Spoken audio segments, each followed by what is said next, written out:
साल 1977, पाकिस्तान का कहूटा शहर।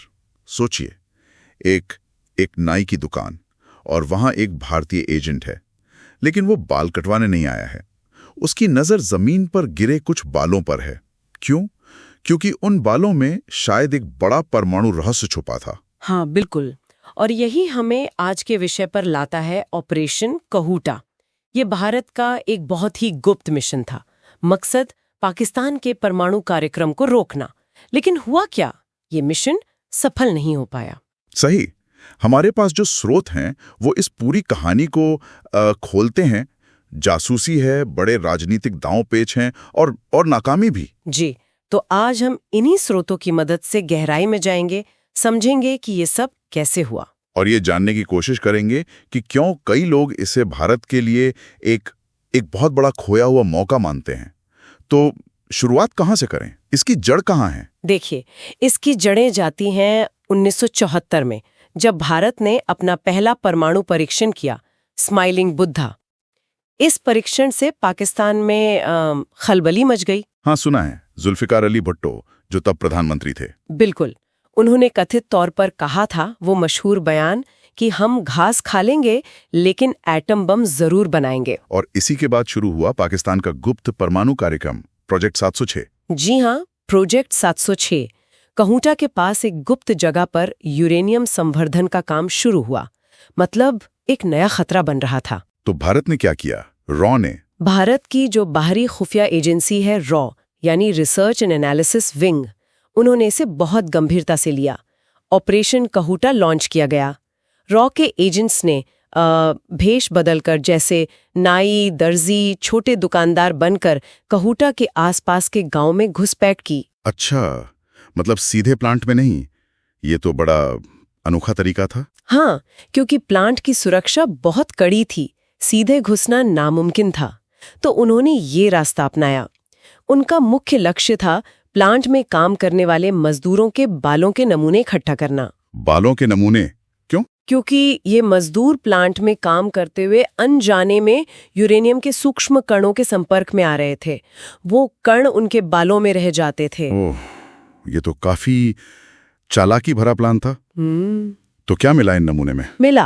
इन नमूनों को बहुत सावधानी से भारत लाया गया, लैब में टेस्ट किया गया और नतीजों ने सब कुछ साफ कर दिया।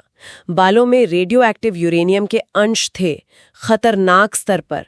ये पक्का सबूत था कि पाकिस्तान बम बनाने के लिए यूरेनियम संवर्धन कर रहा है। सबूत मिल गया। ये तो बड़ी कामयाबी थी रॉ के लिए। लेकिन सिर्फ जानना काफी नहीं होता है ना। क्या इसे रोकने के लिए कुछ सोचा गया? बिल्कुल। और यहीं से कहानी और भी पेचीदा हो जाती है। सूत्रों की माने तो सिर्फ निगरानी काफी नहीं समझी गई। एक प्रीएम्प्टिव स्ट्राइक, यानी पहले हमला करने के विकल्प पर भी विचार हुआ। हमला?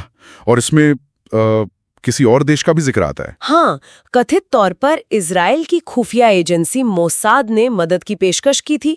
एक जॉइंट ऑपरेशन का प्रस्ताव था। इजराइल और भारत मिलकर? कैसे? योजना, जैसा कि सूत्र बताते हैं, ये थी कि इजरायली जेट भारत के एयरबेस से उड़ान भरेंगे, कहूटा जाएंगे, रिएक्टर पे बमबारी करेंगे और वापस आ जाएंगे। कुछ वैसा ही जैसा उन्होंने बाद में 1981 में इराक के ओसिराक रिएक्टर के साथ किया था, ऑपरेशन ओपेरा। वाह, ये तो सुनने में ही एक फिल्म जैसा लगता है। लेकिन इसके लिए तो बहुत हिम्मत और राजनीतिक सहमति चाहिए थी। बिल्कुल। और यहीं पर मामला गड़बड़ा गया, ऐसा सूत्र बताते हैं। 1977 में भारत में सरकार बदल गई। मोरारजी देसाई प्रधानमंत्री बने, जनता पार्टी की सरकार आई और कहा जाता है कि देसाई को खुफिया एजेंसियों, खासकर रॉ पर भरोसा नहीं था। अच्छा, तो इसका क्या असर हुआ ऑपरेशन पर? बहुत गहरा असर पड़ा। रॉ का बजट कम कर दिया गया। उसके जो संस्थापक प्रमुख थे, RN काओ, उन्हें हटा दिया गया। और फिर एक ऐसी घटना का जिक्र आता है सूत्रों में, जो अगर सच है तो बहुत ही चौंकाने वाली है। क्या हुआ था? सूत्रों का दावा है कि प्रधानमंत्री देसाई ने पाकिस्तान के मिलिट्री शासक जनरल जियाउल हक को फोन किया और कथित तौर पर बातचीत में ये जाहिर कर दिया कि भारत को उनके कहूटा परमाणु कार्यक्रम के बारे में सब पता है। क्या फोन पर बता दिया? अगर ये सच है तो इसका नतीजा कथित तौर पर नतीजा विनाशकारी था। पाकिस्तान तुरंत अलर्ट हो गया। कहूटा की सुरक्षा मतलब कई गुना बढ़ा दी गई। जो भारतीय एजेंट्स वहां थे या तो पकड़े गए या गायब हो गए। रॉ का पूरा नेटवर्क तबाह हो गया। सालों की मेहनत सब पर पानी फिर गया।